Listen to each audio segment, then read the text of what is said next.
Chers amis, si vous envisagez l'instruction en famille pour un ou plusieurs de vos enfants l'année prochaine, eh bien, vous vous posez peut-être déjà la question des fameux dossiers de demande d'autorisation qui doivent être déposés entre le 1er mars et le 31 mai 2025 pour la rentrée 2025-2026. Ça approche très vite. Et personnellement, je vous recommande de les envoyer le plus tôt possible pour tout un tas de raisons. Mais si vous ne savez pas comment vous y prendre, alors je vous invite très simplement à rejoindre l'accompagnement des Montessori 7.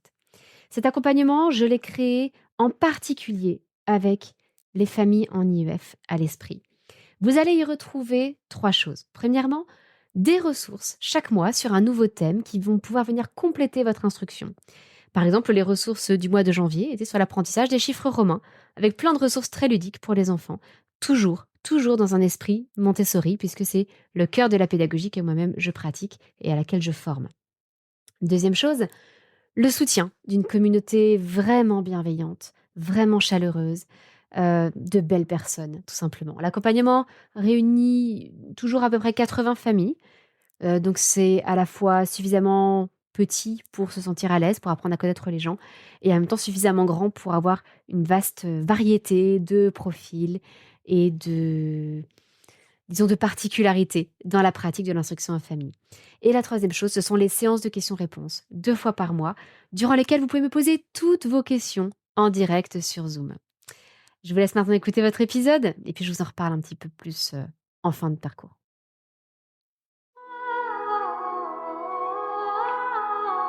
Bienvenue sur le podcast des Montessori 7, Montessori à la maison. Je suis Anne-Laure Schneider, formatrice Montessori et maman de 5 enfants instruits en famille. Ma mission, c'est d'aider les parents, les assistantes maternelles, bref, tous ceux que dans notre communauté nous appelons des souricettes, à mettre en pratique la philosophie Montessori chez eux, avec leurs enfants ou les enfants qu'ils gardent. Dans ce podcast, nous parlerons donc de pédagogie Montessori, mais aussi de discipline positive, d'instruction en famille, ce que l'on appelle aussi l'école à la maison, de co-schooling et de bien d'autres choses encore. C'est une journée bien pluvieuse pour vous parler de jardinage et de moments passés à l'extérieur. Si vous tendez l'oreille pendant ce podcast, vous risquez d'entendre le bruit de la pluie sur les fenêtres à côté de moi. Mais le printemps revient chaque année et peut-être que vous aurez envie d'en profiter pour passer un peu plus de temps avec votre enfant au jardin, si vous avez la chance d'en avoir un, ou du moins un peu plus en contact avec la nature, même si vous êtes en appartement. Nous allons voir différentes choses pendant ce podcast pour vous aider justement à initier un peu votre enfant au jardinage dans une approche montessorienne.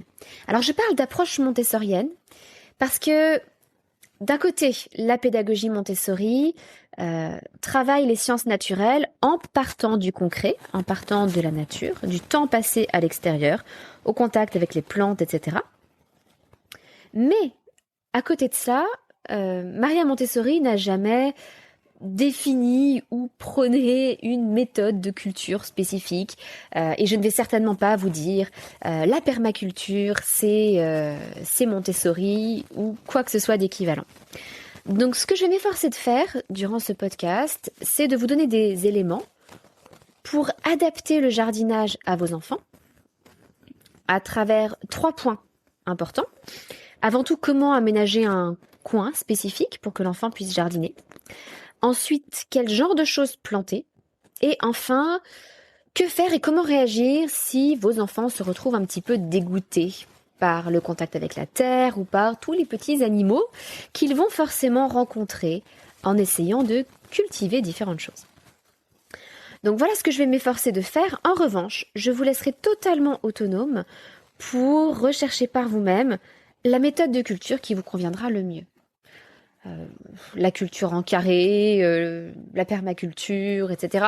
Il y a toutes sortes de choses qui existent. J'aime beaucoup, pour ma part, les livres du potager du paresseux, qui me convainquent tout à fait scientifiquement, que je trouve de grande qualité. Mais je ne suis absolument pas compétente pour vous aider à faire pousser quoi que ce soit. Je suis moi-même une parfaite débutante en la matière et voilà, j'essaie de m'améliorer, mais je ne vais certainement pas vous donner des conseils pour faire pousser vos tomates. Donc si vous cherchez ce genre de conseils, allez sur un podcast de jardinage. mais si vous cherchez plutôt les aspects pédagogiques du jardinage, je pense que vous êtes au bon endroit. Et je vais en profiter, avant de continuer, pour remercier Fat Lolo, qui a laissé ce commentaire sur Apple Podcast, en disant « J'aime beaucoup écouter ce podcast. Je ne suis pas d'accord avec toute la pédagogie Montessori, même si je n'en connais pas tout, mais j'aime la découvrir plus avec ce podcast. C'est un énorme travail qui aide à l'initiation à Montessori et à l'application quotidienne. » Merci beaucoup Fat Lolo et je suis ravie que nous puissions nous retrouver dans cette communauté sans nécessairement partager exactement les mêmes idées ou les mêmes convictions, sans être forcément des puristes Montessori. Ça me fait extrêmement plaisir qu'on puisse malgré tout se retrouver, échanger avec respect, courtoisie et simplement retirer le meilleur de ce que les autres ont à nous offrir. Essayer d'apprendre des autres plutôt que de critiquer ou d'être amer. J'apprécie beaucoup quand dans une communauté on peut avoir des idées différentes mais échanger avec respect. Revenons-en donc un petit peu au jardinage. Comme je vous le disais, je vais commencer par aborder les aménagements que vous pouvez faire pour initier votre enfant au jardinage. Avant tout, et c'est pour le coup vraiment quelque chose de propre à la pédagogie Montessori, plutôt que de faire participer votre enfant à toutes les tâches de votre potager familial ou de votre micro-jardinage familial, si vous n'avez que 3 jardinières sur un balcon, je vous recommande de créer un coin qui sera réservé à votre enfant. Ça peut être 1 mètre carré dans votre jardin, un petit carré de potager, ou ça peut être simplement une jardinière, un appartement. Pourquoi cela va-t-il être si important d'offrir à votre enfant son propre coin, qui va lui être réservé et dont il va être seul responsable? La première chose qui sera importante, c'est de ne pas mettre de pression sur le résultat. Aucune importance si les radis de votre enfant ne poussent pas jusqu'à maturité, ou s'il les laisse trop longtemps et qu'ils ont pourri au moment où il les sort de terre. Aucune pression sur le résultat, ça n'est pas le but. Mais si votre enfant devient responsable de ce petit coin ou de cette jardinière, eh bien, il va découvrir justement ce que c'est que la responsabilité. Et la responsabilité, c'est que nos actions ont des conséquences et que ces conséquences, il faut les assumer. Si je prends soin de mes plantes, que je les arrose, que je leur offre la bonne luminosité, que je leur apporte une bonne terre, etc., et que je respecte leur rythme de développement, exactement comme pour un enfant, eh bien ces plantes vont grandir, se développer, devenir saines, et ensuite m'apporter de la nourriture, par exemple, si ce sont des légumes, ou de la joie, si ce sont des fleurs. Ça, ce sont les conséquences positives d'actions positives. Mais si je néglige mes plantes, si j'oublie de les arroser, si je les laisse brûler en plein soleil toute la journée, ou si au contraire, elles sont dans un coin beaucoup trop à l'ombre, si je les arrose beaucoup trop, bref, si je ne leur apporte pas ce dont elles ont besoin, eh bien, elles vont mourir, tout simplement. C'est l'apprentissage des conséquences naturelles. Il n'y a pas meilleure instructrice, je dirais, que la nature. La nature ne laisse rien passer, elle ne pardonne rien, et elle nous montre immédiatement les conséquences de nos actes. Enfin, ça aura pour avantage de permettre à votre enfant de commencer à prendre soin du vivant et lui apprendre combien il est important de prendre soin du vivant en prenant moins de risques que si on lui confie un animal. Je vous avoue que je préfère voir mes enfants faire mourir des plants de radis que de laisser mourir un poisson rouge ou de laisser dépérir un autre animal à qui on ne donnerait pas suffisamment à manger. Le végétal se recycle sans cesse. Je vous avoue que je préfère largement ce genre de conséquences naturelles qu'une conséquence sur un animal. Donc ça peut être une première étape lorsqu'on sent que notre enfant n'a pas forcément encore pris la mesure de ce que signifie être responsable de quelque chose. On peut lui confier des plantes, on peut lui confier un petit coin de terre. Pour permettre à votre enfant de le cultiver, ce petit coin de terre, il va falloir mettre un certain nombre de choses à sa disposition. À commencer par des outils de jardinage, évidemment. Il n'y a pas besoin de grand-chose, surtout si votre enfant n'a pas un grand espace. Et on trouve aujourd'hui très facilement de petits outils, parfaitement adaptés à la taille de l'enfant. La plupart des magasins de jardinage grand public, même les grandes surfaces, vous proposent souvent des petits lots avec un petit râteau, un petit plantoir, avec 2 ou 3 petits outils de jardinage, des tabliers adaptés aussi pour que votre enfant ne se salisse pas, et des petits arrosoirs à leur taille, parce qu'évidemment ça va être une difficulté aussi pour eux que de pouvoir arroser leurs plantes. Donc au-delà des outils et du tablier, justement ça va être le deuxième point important, il faut que votre enfant ait un accès à l'eau pour pouvoir arroser. Alors, vous avez plusieurs possibilités. Dans le jardin, peut-être que votre enfant peut accéder au jet d'eau, peut-être qu'il y a un petit robinet dans le jardin qui serait à sa taille. Mais sinon, peut-être aussi que vous avez un réservoir à eau de pluie dans lequel il peut récupérer de l'eau avec son petit arrosoir. Franchement, une simple poubelle mise par terre pour récupérer l'eau de pluie, ça fait tout à fait office de bac de récupération d'eau de pluie. Et vous n'avez qu'à prendre une petite poubelle pour que votre enfant puisse récupérer l'eau avec son arrosoir dedans. Si vous êtes en intérieur, évidemment les contraintes ne vont pas être les mêmes, mais vous pouvez essayer malgré tout de laisser accès au robinet à votre enfant. Alors il y a plusieurs possibilités. Si vous avez la chance d'avoir un bidet dans votre maison ou dans votre appartement, c'est de plus en plus rare, mais c'est pratique pour les enfants. Donc ça n'a pas forcément aujourd'hui la fonction que ça avait autrefois, mais on peut s'en servir comme un petit lavabo d'enfant.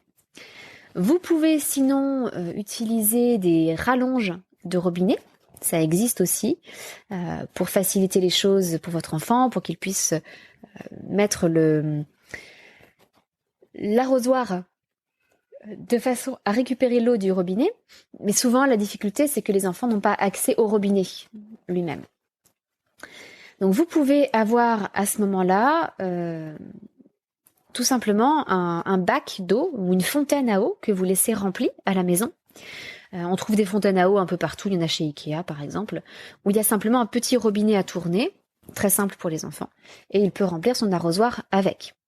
Ça n'a pas spécialement besoin d'être de l'eau potable, le tout est que ce soit de l'eau adaptée pour le jardinage, donc vous pouvez très bien, je ne sais pas, réutiliser l'eau de cuisson des pâtes par exemple, pour ce bac spécifique qui sera réservé au jardinage. Il faut simplement bien expliquer à votre enfant que ça n'est pas de l'eau potable. Donc voilà, un petit coin réservé à l'enfant. Dans le jardin, vous pouvez le délimiter par exemple avec des bâtons et de la ficelle, tout simplement. À la maison, ça peut être une jardinière, quelques outils à la taille de l'enfant et l'accès à un point d'eau avec un petit arrosoir pour qu'il puisse arroser ses plantes. Mais que planter ? Alors, je vous ai bien dit, je ne suis pas une spécialiste du jardinage, mais il y a quelques critères qui peuvent être intéressants à prendre en compte. Le plus simple, à mon humble avis, ce sont les radis. Parce que les radis offrent des résultats vraiment rapides. C'est une plante qui est motivante, parce que les enfants peuvent semer les graines et en quelques jours, commencer à voir une petite tige pousser. Donc c'est une bonne première étape pour leur montrer comment ça se passe lorsqu'une plante pousse. Et une fois qu'ils auront vu que leur radis pousse, ils seront peut-être plus patients avec d'autres plantes pour attendre de les voir se développer. Parce que certaines plantes mettent longtemps pour germer sous la terre avant de pouvoir totalement sortir. Alors vous pouvez aussi montrer la germination et faire germer les plantes dans du coton avec de l'eau par exemple, dans des pots en verre transparent, pour que votre enfant puisse voir ce qui se passe et ensuite les planter dans la terre et votre enfant du coup aura une meilleure idée de ce qui se passe sous la terre avant que la tige ne sorte à la lumière du jour. Donc les radis en tout cas, ça fonctionne très bien. Il y a ensuite quelques autres légumes que vous pouvez cultiver. L'avantage des légumes, c'est que les enfants pourront les manger, évidemment, après. Les tomates cerises ont souvent beaucoup de succès. Et c'est pratique en intérieur parce que ça ne prend pas beaucoup de place. Et souvent, les enfants raffolent des tomates cerises. Donc, c'est toujours intéressant à leur proposer. Les salades sont très rapides à faire pousser aussi, comme les radis. Et puis pour les salades, ce qui est intéressant, c'est qu'on peut les couper et les laisser en place, ne pas les arracher, mais simplement couper des feuilles et voir que d'autres feuilles peuvent repousser derrière. Alors à ce sujet, il y a d'autres activités autour de la nature que je vous ai proposées dans un article de blog d'il y a quelques années. Et donc vous avez le lien dans les notes de cet épisode de podcast. Vous pouvez aussi faire pousser des carottes et des pommes de terre. Ça, c'est intéressant pour une autre raison, c'est que ce sont des légumes racines. Donc, c'est l'occasion aussi d'aborder d'autres notions avec les enfants. La carotte est une racine, la pomme de terre aussi, c'est un tubercule. Donc, c'est encore une racine particulière. Vous pouvez voir les patates germées. Ça aussi, c'est intéressant. Bref, ça vous donne un panorama de différentes choses, surtout que la salade, c'est un légume de feuilles, constitué de feuilles. Les carottes et les pommes de terre, ce sont des légumes racines. Les tomates cerises, ce sont des fruits. Voilà, donc ça vous offre différentes choses à montrer à votre enfant pour lui expliquer que les légumes, ça recouvre beaucoup de choses très différentes. Un dernier légume qui fait partie des légumes feuilles que vous pouvez cultiver, ce sont les épinards. Pourquoi les épinards? Là, c'est plutôt la maman qui parle. C'est que souvent, les enfants sont un petit peu réticents devant le goût amer des épinards. Et le fait d'avoir cultivé ses propres légumes motive souvent davantage les enfants pour goûter de nouvelles choses. Et si ce sont leurs épinards, il y a plus de chances qu'ils aient envie d'y goûter. Au passage, une petite recette simplissime pour les épinards. Plutôt que d'acheter des épinards hachés en supermarché ou des épinards surgelés, prenez de vraies feuilles d'épinards. Il suffit d'arracher, de prendre la feuille, d'arracher la tige, qui en fait est le pétiole de la feuille, pour être exact. Et puis de mettre toutes les feuilles dans une poêle. Vous mettez un filet d'huile, un petit peu d'ail, et vous laissez revenir ça dans la poêle. Alors c'est un peu frustrant parce que vous mettez énormément de feuilles et à la fin ça vous donne quelque chose de tout petit parce que les feuilles rétrécissent énormément avec l'eau qui s'évapore. Mais c'est une recette très simple que vos enfants peuvent faire et qui pourra leur montrer que les épinards, c'est bon, ça a du goût, et les inciter à en manger davantage. Vous pouvez aussi les inciter à planter des herbes aromatiques. Parmi ces herbes aromatiques, je vous recommande le romarin, parce que le romarin est inépuisable. C'est impossible de tuer un plant de romarin. Je crois que c'est la plante la plus résistante que je connaisse, parce qu'on n'a pas vraiment la main verte dans la famille. Et on n'a jamais réussi à faire mourir un plant de romarin. Donc croyez-moi, c'est quelque chose de très très très résistant. Mais sinon, les petites herbes classiques comme la ciboulette, le persil ou le basilic sont aussi très agréables à cultiver pour les enfants, parce qu'ils peuvent ensuite goûter ces différentes saveurs et aller piocher quelques brins de ciboulette, quelques feuilles de persil quand ils en ont besoin. Donc c'est très gratifiant pour eux. Vous pouvez aussi leur proposer quelques fleurs. Parmi des exemples faciles à faire pousser, vous avez les soucis, qui sont très résistants, très rustiques. Vous avez la lavande, qui pourrait attirer les papillons. La lavande est une plante qui attire beaucoup, de manière générale, tous les pollinisateurs, mais donc y compris les papillons. Ce qui fait que même si vous vivez en ville, si vous mettez une petite jardinière avec de la lavande accrochée à une fenêtre, peut-être que vous allez attirer quelques papillons ou quelques abeilles qui passent par là. Donc ça serait intéressant à présenter à votre enfant. Et une autre plante intéressante, une autre fleur intéressante, c'est le tournesol. Alors en particulier si vous pouvez faire pousser des tournesols géants, parce que c'est très impressionnant pour les enfants, qui peuvent voir cette plante grandir et devenir plus grande qu'eux, et puis d'observer le tournesol qui se tourne en fonction du soleil, c'est fascinant aussi. Et il y a une activité de vie pratique Montessori que je n'ai jamais faite à la maison, mais que j'ai déjà vu faire, qui consiste à récupérer les graines de tournesol avec une petite pince, comme une petite pince à épiler par exemple. Ça permet à votre enfant donc de travailler sa dextérité, sa motricité fine, tout en récupérant des graines de tournesol que vous pourrez ensuite manger. De manière générale, pour toutes ces plantes, ma première recommandation, c'est de penser à des espèces locales, qui seront plus rustiques, qui supporteront mieux les conditions locales, bref, qui seront mieux acclimatées à l'endroit où vous habitez, et donc qui pousseront plus naturellement. N'essayez pas de faire pousser des plantes méditerranéennes à Dunkerque.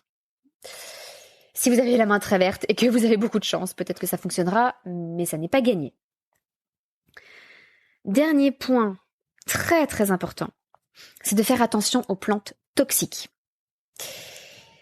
Alors, en France, sachez que très peu de plantes présentent des risques au toucher. Alors, certaines plantes présentent des risques d'allergie ou des risques de réaction cutanée si on les touche, mais rien qui fera mourir votre enfant, pas en France. En revanche, il y a des plantes qui peuvent faire mourir votre enfant s'il les ingère. Et il y a aussi un danger si votre enfant touche des plantes et, d'une manière ou d'une autre, met ensuite ses mains à la bouche. Parce que du coup, il va se retrouver à ingérer des substances parfois très toxiques. Et beaucoup de plantes qui ne seront pas toxiques pour un adulte se retrouvent toxiques pour des enfants parce qu'ils sont plus petits et que des quantités plus faibles peuvent suffire à les intoxiquer. Donc, pas de panique, d'un côté, votre enfant ne va pas mourir parce qu'il a touché une plante. Peut-être qu'il aura des petites plaques ou des démangeaisons sur certaines plantes. Et de manière générale, il y a une mesure très simple que l'on connaît tous, qui permet d'éviter de s'intoxiquer. Tout simplement se laver les mains. On commence à avoir l'habitude avec le coronavirus, donc on continue dans le jardin. Chaque fois qu'on a fini de jardiner, on va se laver les mains. Et vous dites bien à votre enfant, et vous surveillez, vous lui dites bien de ne pas mettre ses mains à la bouche, et vous surveillez bien qu'il ne mette pas ses mains à la bouche. Alors, il y a un certain nombre de plantes toxiques en France auxquelles vous pouvez être un peu plus attentive. Et certaines de ces plantes peuvent être trompeuses, c'est-à-dire que ce sont des plantes en apparence tout à fait innocentes, très communes, et qui malgré tout peuvent être dangereuses. Alors, ce mois-ci, dans l'accompagnement à la parentalité et à l'IEF Montessori, qui est notre communauté dans laquelle je fais une espèce de coaching de groupe, nous avons abordé le thème du jardinage avec un certain nombre de ressources, dont justement une liste de plantes toxiques communes pour lesquelles il faut faire attention. Et en expliquant justement ce qui est dangereux dans ces plantes. Parfois ce sont les feuilles, parfois ce sont les tiges, parfois les feuilles, les fruits. C'est souvent assez compliqué. Mais parmi ces plantes, je voudrais quand même attirer votre attention sur certaines d'entre elles pour que vous fassiez toute attention, même si vous ne faites pas partie de l'accompagnement. Sachez que les jonquilles, par exemple, sont toxiques. Donc là, c'est la saison où les jonquilles commencent à sortir. Le figuier aussi peut être très toxique. Et le figuier présente la particularité que si vous en touchez les feuilles et que ça se retrouve sur votre peau, vous risquez d'avoir une réaction très violente avec le soleil. Ça risque de provoquer des taches sur votre peau à cause du soleil, a fortiori sur les peaux d'enfants qui sont plus fragiles. Attention aussi aux tomates non mûres. Si vous faites pousser des tomates cerises ou des tomates ordinaires, tant qu'elles sont vertes, il y a dedans des substances qui peuvent être toxiques et il vaut mieux attendre qu'elles passent à maturation pour ne pas avoir de maux de ventre et risquer de s'empoisonner, surtout si votre enfant en mange beaucoup. Donc comme c'est un fruit et que ça pend là sur le petit plant de tomate, il faut bien prévenir votre enfant que tant que les tomates sont vertes, elles ne sont pas bonnes. De manière générale, tout ce que vous allez pouvoir planter, que ce soit des légumes, des herbes aromatiques, des fleurs, etc., ça va permettre à votre enfant d'observer la croissance d'une plante, son développement, l'apparition des fruits, l'ordre des choses, les différents éléments de la plante, mais d'observer aussi tous les petits animaux, ce qu'on appelle les auxiliaires du jardin. Ça, ce sont les animaux positifs, c'est-à-dire ceux qui nous aident dans la culture, dans le potager, et puis des nuisibles aussi, des animaux qui vont nuire à nos plantes. Donc c'est l'occasion d'observer tout ça.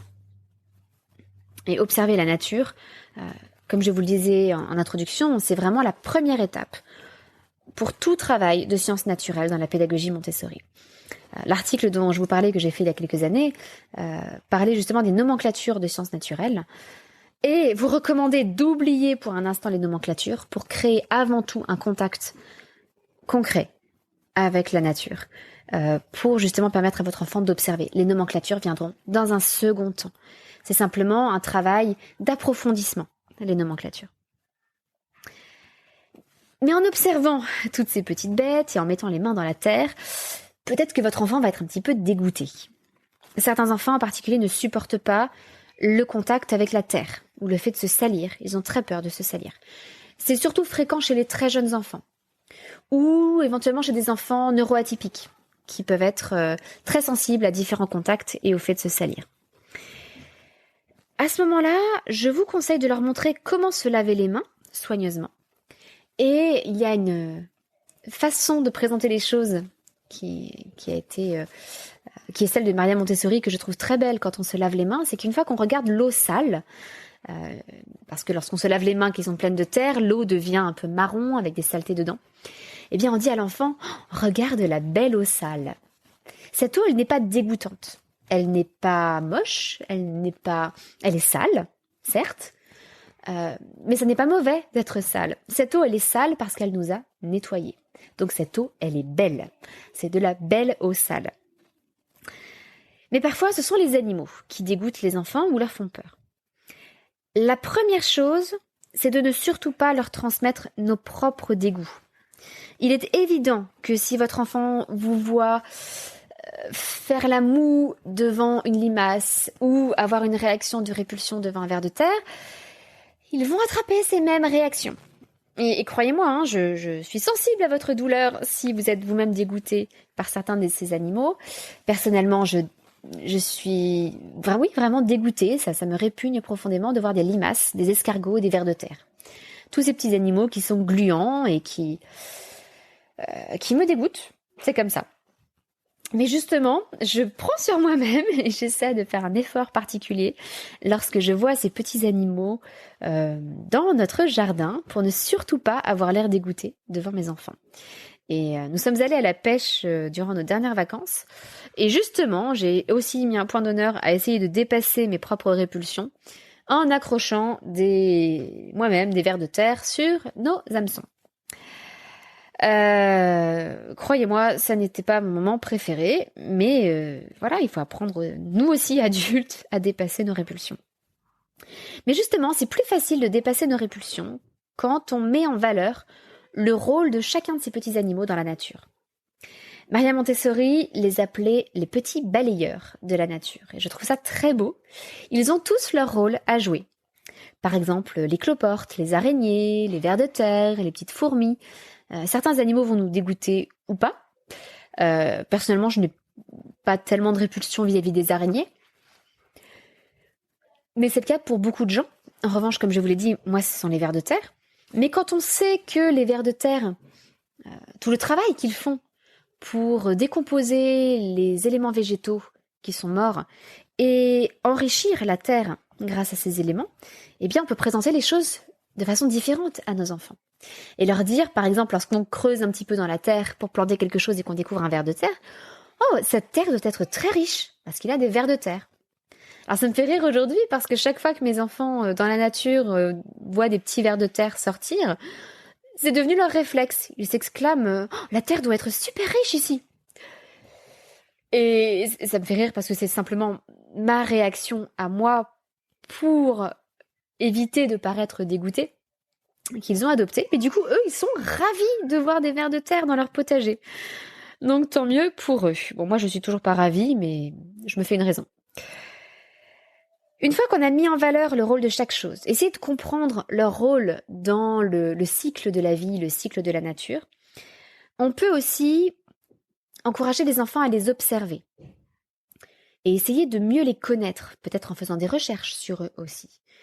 Parce que souvent, le dégoût disparaît lorsqu'on devient un peu plus familier avec ces différents animaux. Par exemple, nos enfants qui avaient un peu peur des cloportes, parce qu'avec à certains moments de l'année, il y a des cloportes qui sont attirées par la chaleur et rentrent chez nous, et certains dans la chambre de nos enfants, ce qui faisait peur à certains à un moment donné. Mais en apprenant davantage de choses sur le cloporte, ils se sont un peu familiarisés avec cet animal et maintenant ils n'en ont plus peur. Par exemple, est-ce que vous saviez que le cloporte n'était pas un insecte, mais un crustacé? Le cloporte fait partie de la même famille que le crabe, le homard, etc. Parce qu'il a une carapace. Et même s'il vit sur la terre ferme, il a quand même besoin d'humidité, parce que c'est un crustacé, justement. Saviez-vous aussi que les cloportes se roulaient en boule? lorsqu'ils avaient peur? Est-ce que vous avez déjà observé un cloporte qui se roulait en boule? Alors, lorsqu'on a parlé de ça avec mon fils aîné, il a immédiatement fait le rapprochement avec, je crois que c'est le tatou qui fait la même chose. Et du coup, c'est devenu pour lui un animal amusant, intéressant, au même titre que le tatou. Donc n'hésitez pas à encourager vos enfants à observer ces animaux. Et vous verrez que petit à petit, si vous ne leur transmettez pas vos propres dégoûts, si vous mettez en valeur le rôle de ces animaux dans la nature, et que vous les encouragez à observer ces animaux, vos enfants n'auront peur d'aucun de ces animaux et ne seront dégoûtés par aucun d'entre eux. Souvent, ce sont des peurs et des répulsions acquises, on n'a pas de raison particulière d'avoir peur d'un cloporte ou d'un ver de terre.